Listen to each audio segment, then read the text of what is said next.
I'd like to tell you about the strangest secret in the world. Not long ago, Albert Schweitzer, the great doctor and Nobel Prize winner, was being interviewed in London, and a reporter asked him, "Doctor, what's wrong with men today?"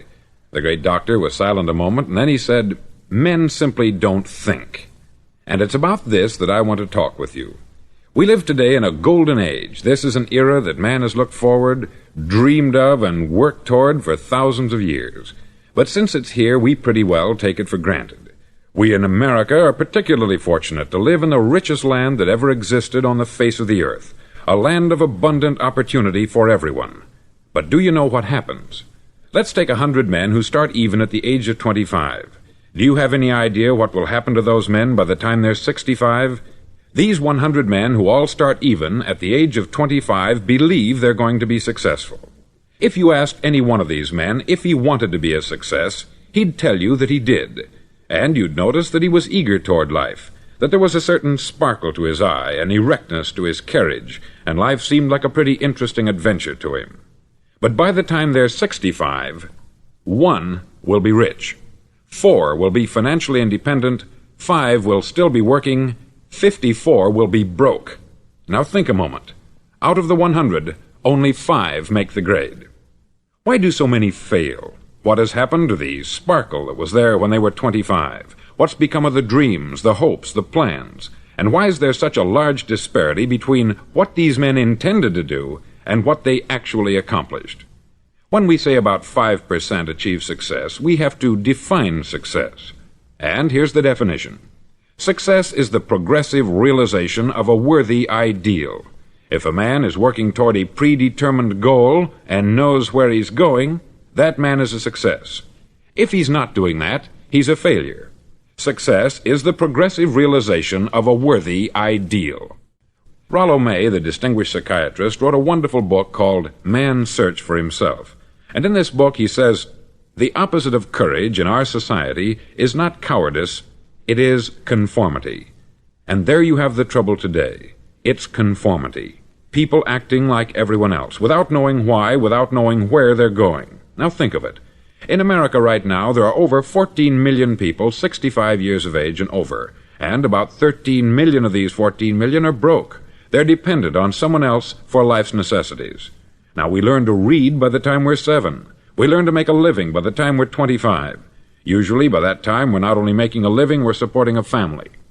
And yet, by the time we're 65, we haven't learned how to become financially independent in the richest land that has ever been known. Why? We conform. And the trouble is that we're acting like the wrong percentage group, the 95% who don't succeed. Now, why do these people conform? Well, they don't know, really. These people believe that their lives are shaped by circumstances, by things that happen to them, by exterior forces. They're outer-directed people. A survey was made one time that covered a lot of men, working men, and these men were asked this question: why do you work? Why do you get up in the morning? 19 out of 20 had no idea. If you ask them, they'll say, everyone goes to work in the morning. And that's the reason they do it, because everyone else is doing it. Now let's get back to our definition of success. Who succeeds? The only man who succeeds is the man who is progressively realizing a worthy ideal. He's the man who says, I'm going to become this, and then begins to work toward that goal. I'll tell you who the successful people are. A success is the school teacher who's teaching school because that's what she wanted to do. The success is the woman who's a wife and mother because she wanted to become a wife and mother and is doing a good job of it. The success is the man who runs the corner gas station because that's what he wanted to do. The success is the successful salesman who wants to become a top-notch salesman and grow and build with his organization. A success is anyone who is doing deliberately a predetermined job because that's what he decided to do deliberately. But only 1 out of 20 does that. That's why today there isn't really any competition, unless we make it for ourselves. Instead of competing, all we have to do is create. Now, for 20 years, I looked for the key which would determine what would happen to a human being. Was there a key, I wanted to know, which would make the future a promise that we could foretell to a large extent? Was there a key that would guarantee a person's becoming successful if he only knew about it and knew how to use it? Well, there is such a key, and I've found it. Have you ever wondered why so many men work so hard and honestly without ever achieving anything in particular, and others don't seem to work hard and yet seem to get everything? They have the magic touch. You've heard them say that about someone. Everything he touches turns to gold. And have you ever noticed that a man who becomes successful tends to continue to become successful, and on the other hand, have you noticed how a man who is a failure tends to continue to fail? It's because of goals. Some of us have them, some don't. People with goals succeed because they know where they're going. Now think of a ship leaving a harbor, and think of it with the complete voyage mapped out and planned. The captain and crew know exactly where it's going and how long it will take. It has a definite goal. 9,999 times out of 10,000 it will get to where it started out to get. Now let's take another ship, just like the first, only let's not put a crew on it, or a captain at the helm. Let's give it no aiming point, no goal, no destination. We just start the engines and let it go. I think you'll agree with me that if it gets out of the harbor at all, it will either sink or wind up on some deserted beach a derelict. It can't go any place because it has no destination and no guidance. It's the same with a human being. Take the salesman, for example. There is no other person in the world today with the future of a good salesman. Selling is the world's highest paid profession, if we're good at it and if we know where we're going. Every company needs top-notch salesmen, and they reward those men. The sky is the limit for them. But how many can you find? Someone once said, "The human race is fixed, not to prevent the strong from winning, but to prevent the weak from losing." The American economy today can be likened to a convoy in time of war. The entire economy is slowed down to protect its weakest link, just as the convoy had to go at the speed that would permit its slowest vessel to remain in formation. That's why it's so easy to make a living today. It takes no particular brains or talent to make a living and support a family today. So we have a plateau of so-called security, if that's what a person's looking for. But we do have to decide how high above this plateau we want to aim for. Now let's get back to the strangest secret in the world, the story that I wanted to tell you today. Why do men with goals succeed in life, and men without them fail?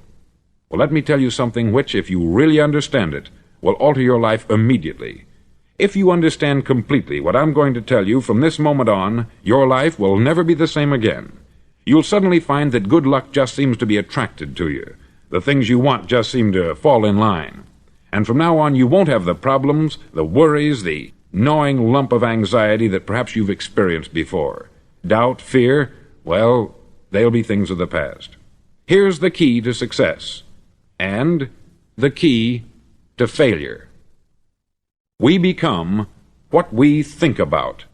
Now let me say that again. We become what we think about.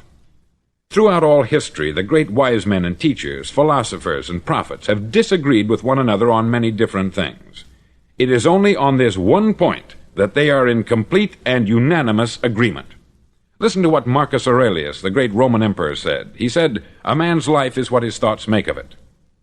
Disraeli said this, "Everything comes if a man will only wait.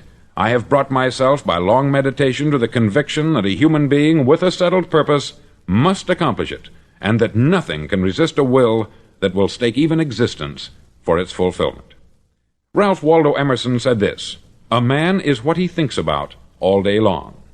William James said, "The greatest discovery of my generation is that human beings can alter their lives by altering their attitudes of mind." And he also said, "We need only in cold blood act as if the thing in question were real, and it will become infallibly real by growing into such a connection with our life that it will become real.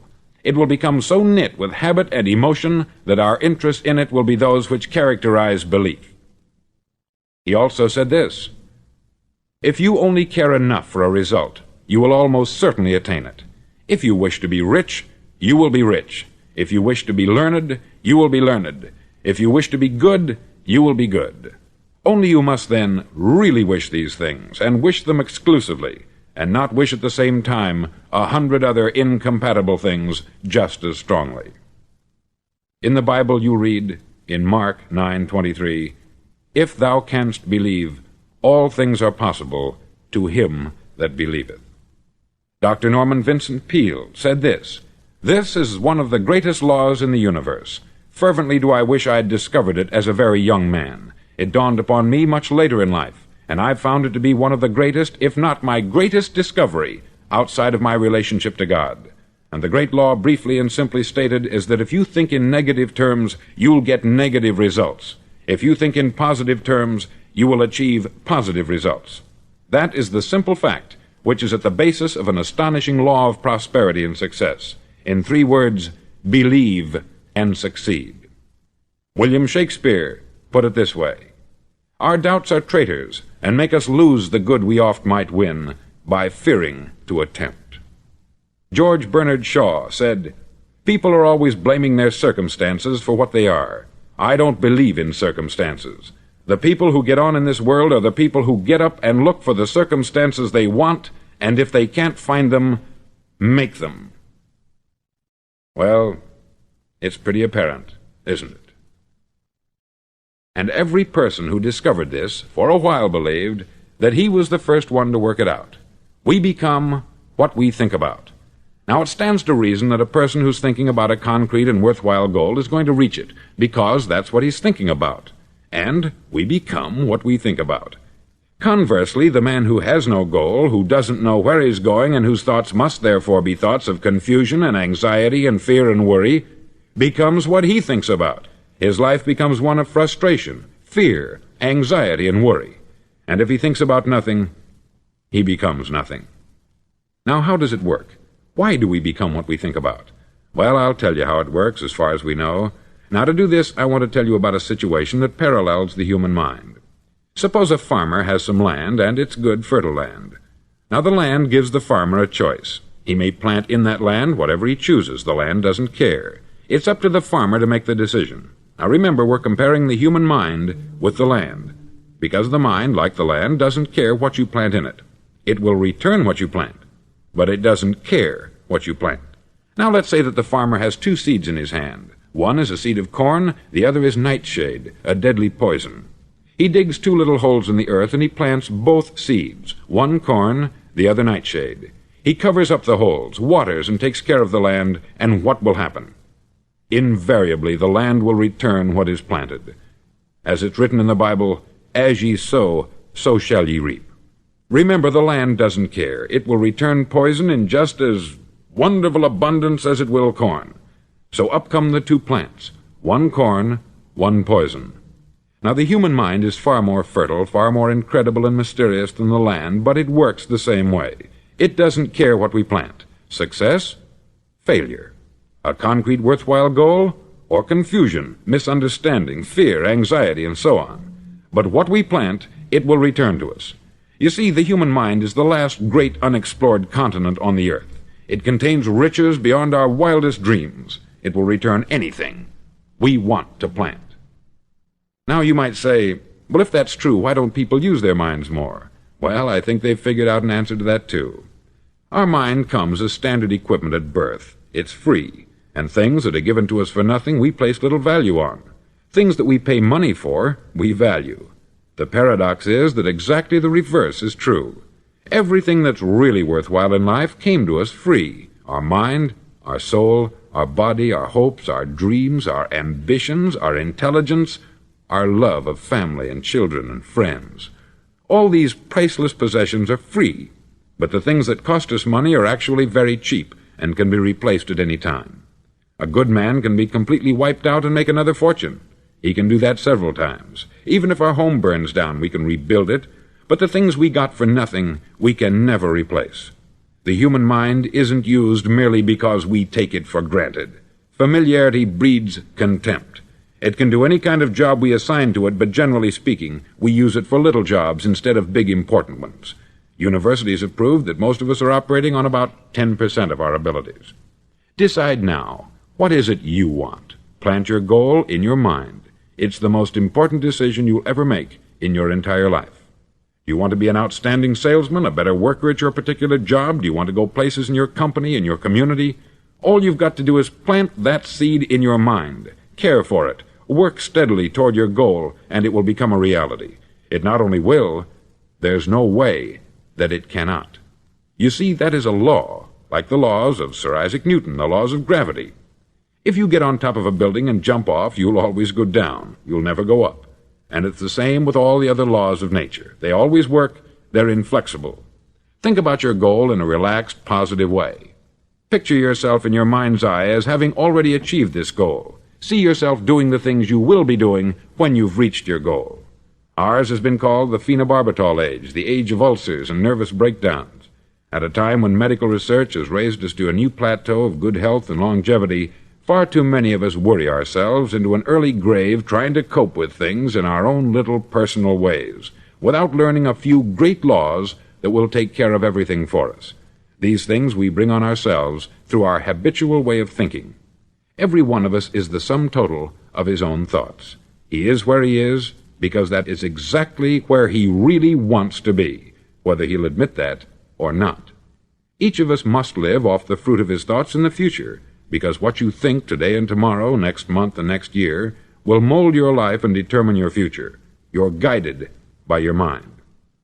I remember one time I was driving through Arizona and I saw one of those giant earth-moving machines roaring along the road at about 35 miles an hour with what looked like 20 tons of dirt in it, a tremendous, incredible machine, and there was a little man perched way up on top with the wheel in his hands guiding it. And as I drove along, I was struck by the similarity of that machine to the human mind. Just suppose you're sitting at the controls of such a vast source of energy. Are you going to sit back and fold your arms and let it run itself into a ditch? Or are you going to keep both hands firmly on the wheel and control and direct this power to a specific, worthwhile purpose? It's up to you. You're in the driver's seat. You see, the very law that gives us success is a two-edged sword. We must control our thinking. The same rule that can lead a man to a life of success, wealth, happiness, and all the things he's ever dreamed of for himself and his family, that very same law can lead him into the gutter. It's all in how he uses it, for good or for bad. This is the strangest secret in the world. Now, why do I say it's strange, and why do I call it a secret? Actually, it isn't a secret at all. It was first promulgated by some of the earliest wise men, and it appears again and again throughout the Bible. But very few people have learned it, understand it. That's why it's strange, and why, for some equally strange reason, it virtually remains a secret. I believe that you could go out and walk down the main street of your town and ask one man after another what the secret of success is, and you probably wouldn't run into one man in a month who could tell you. Now, this information is enormously valuable to us, if we really understand it and apply it. It's valuable to us not only for our own lives, but the lives of those around us, our family, employees, associates, and friends. Life should be an exciting adventure. It should never be a bore. A man should live fully, be alive. He should be glad to get out of bed in the morning. He should be doing a job he likes to do because he does it well. One time I heard Grove Patterson make a speech, the editor-in-chief of the Toledo Daily Blade, and as he concluded his speech, he said something that I've never forgotten. He said something like this: "My years in the newspaper business have convinced me of several things, among them that people are basically good, and that we came from someplace, and we're going someplace. So we should make our time here an exciting adventure. The architect of the universe didn't build a stairway leading nowhere." And the greatest teacher of all, the carpenter from the plains of Galilee, gave us the secret time and time again. As ye believe, so shall it be done unto you.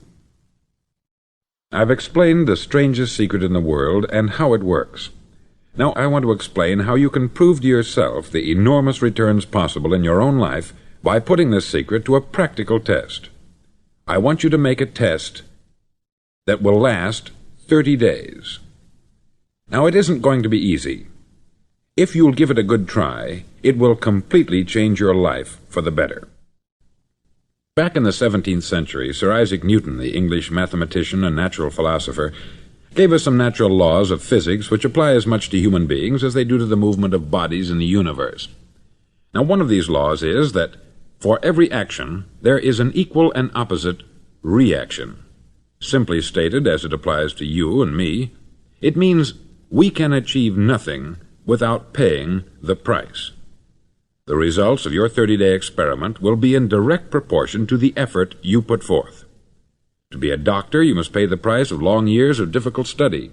to be successful in selling, and remember that each of us succeeds to the extent of his ability to sell, selling our families on our ideas, selling education in schools, selling our children on the advantages of living the good and honest life, selling our associates and employees on the importance of being exceptional people, to, of course, the profession of selling itself. But to be successful in selling our way to the good life, we must be willing to pay the price. Now, what is that price? Well, it's many things. First, it's understanding emotionally, as well as intellectually, that we literally become what we think about, that we must control our thoughts if we're to control our lives. It's understanding fully that, as ye sow, so shall ye reap. Secondly, it's cutting away all the fetters from the mind and permitting it to soar as it was divinely designed to do. It's the realization that your limitations are self-imposed, and that the opportunities for you today are enormous beyond belief.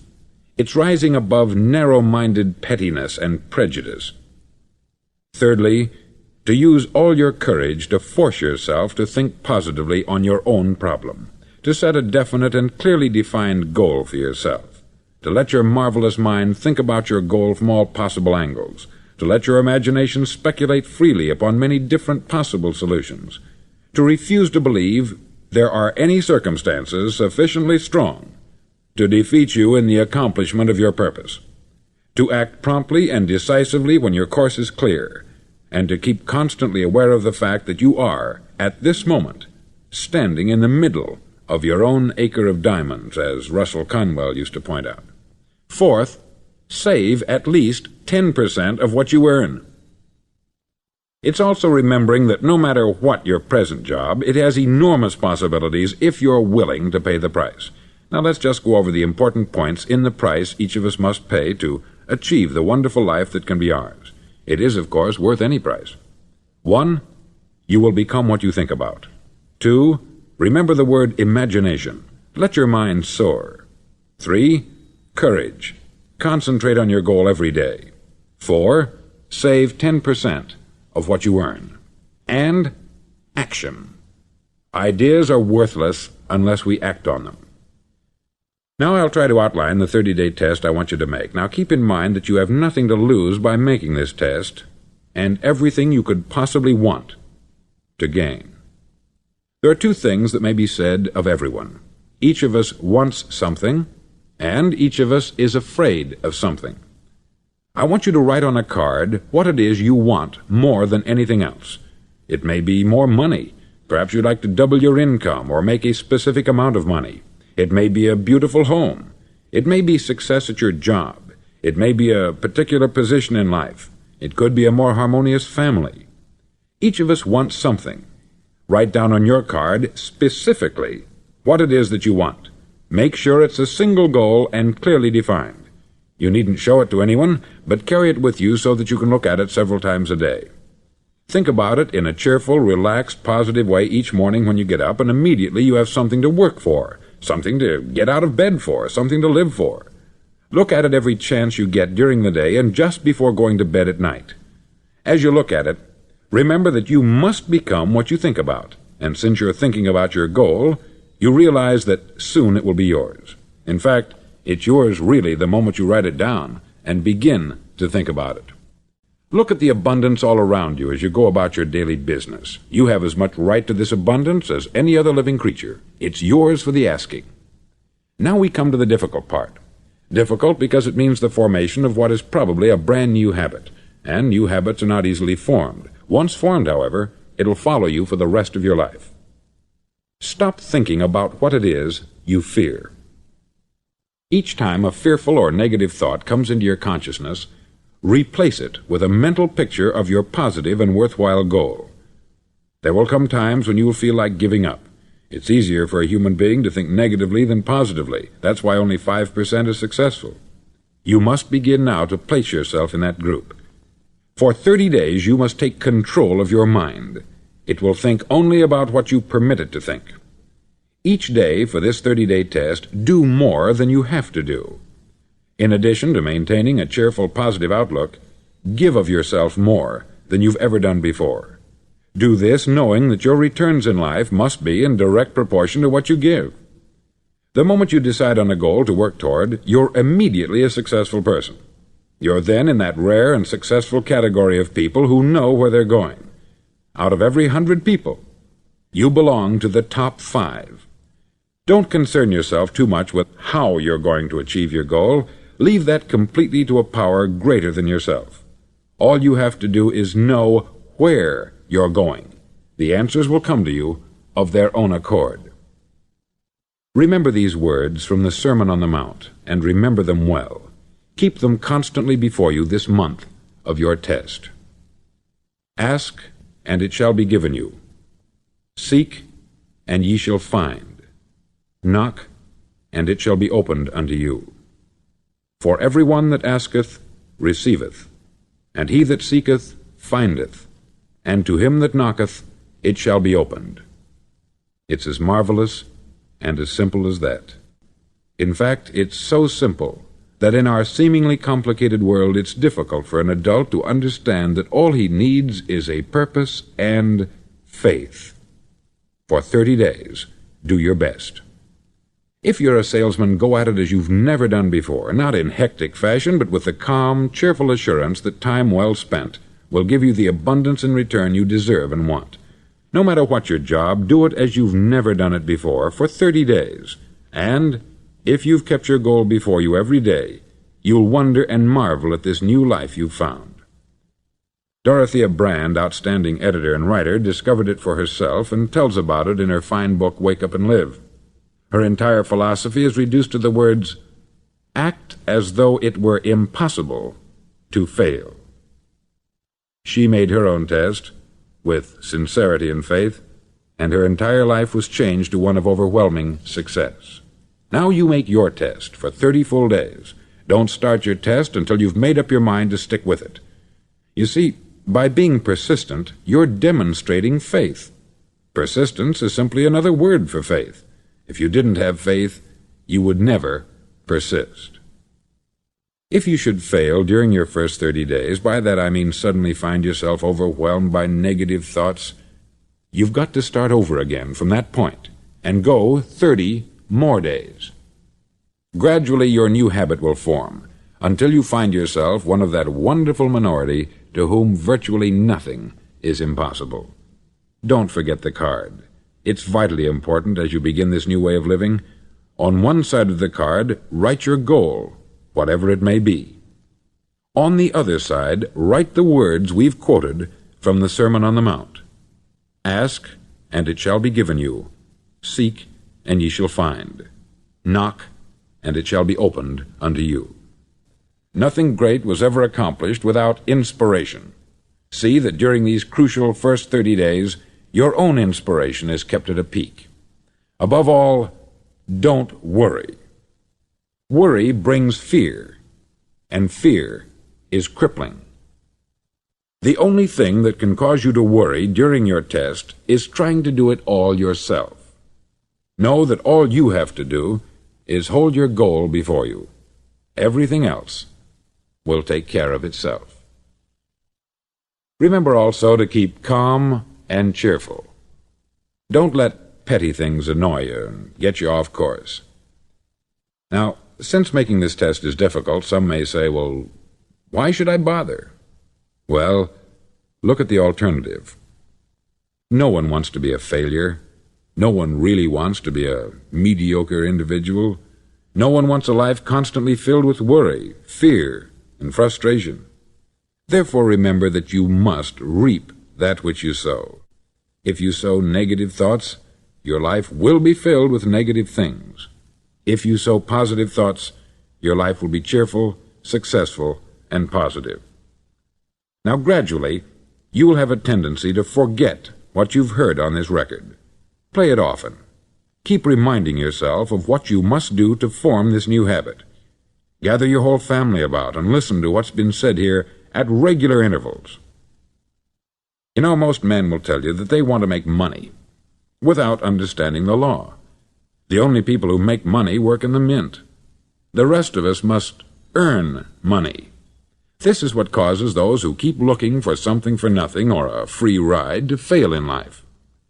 The only way to earn money is by providing people with services or products which are needed and useful. We exchange our product or service for the other man's money. Therefore, the law is that our financial return will be in direct proportion to our service. Success is not the result of making money. Making money is the result of success, and success is in direct proportion to our service. Most people have this law backwards. They believe that you're successful if you earn a lot of money. The truth is that you can only earn money after you're successful. It's like the story of the man who sat in front of the stove and said to it, "Give me heat, and then I'll add the wood." How many men and women do you know, or do you suppose there are today, who take the same attitude toward life? There are millions. We've got to put the fuel in before we can expect heat. Likewise, we've got to be of service first before we can expect money. Don't concern yourself with the money. Be of service. Build, work, dream, create. Do this, and you'll find there's no limit to the prosperity and abundance that will come to you. Prosperity is founded upon a law of mutual exchange. Any person who contributes to prosperity must prosper in turn himself. Sometimes the return will not come from those you serve, but it must come to you from someplace, for that is the law. For every action there is an equal and opposite reaction. As you go daily through your 30-day test period, remember that your success will always be measured by the quality and quantity of service you render, and money is a yardstick for measuring this service. No man can get rich himself unless he enriches others. There are no exceptions to a law. You can drive down any street in America and from your car estimate the service that's being rendered by the people living on that street. Had you ever thought of this yardstick before? It's interesting. Some, like ministers and priests and other devoted people, measure their returns in the realm of the spiritual, but again, their returns are equal to their service. Once this law is fully understood, any thinking person can tell his own fortune. If he wants more, he must be of more service to those from whom he receives his return. If he wants less, he has only to reduce this service. This is the price you must pay for what you want. If you believe you can enrich yourself by deluding others, you can only end by deluding yourself. It may take some time, but just as surely as you breathe, you'll get back what you put out. Don't ever make the mistake of thinking you can avert this. It's impossible. The prisons and the streets where the lonely walk are filled with people who tried to make new laws just for themselves. We may avoid the laws of man, but there are greater laws that cannot be broken. An outstanding medical doctor recently pointed out 6 steps that will help you realize success. 1. Set yourself a definite goal. 2. Quit running yourself down. 3. Stop thinking of all the reasons why you cannot be successful, and instead think of all the reasons why you can.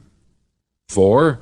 Trace your attitudes back through your childhood and try to discover where you first got the idea you couldn't be a success, if that's the way you've been thinking.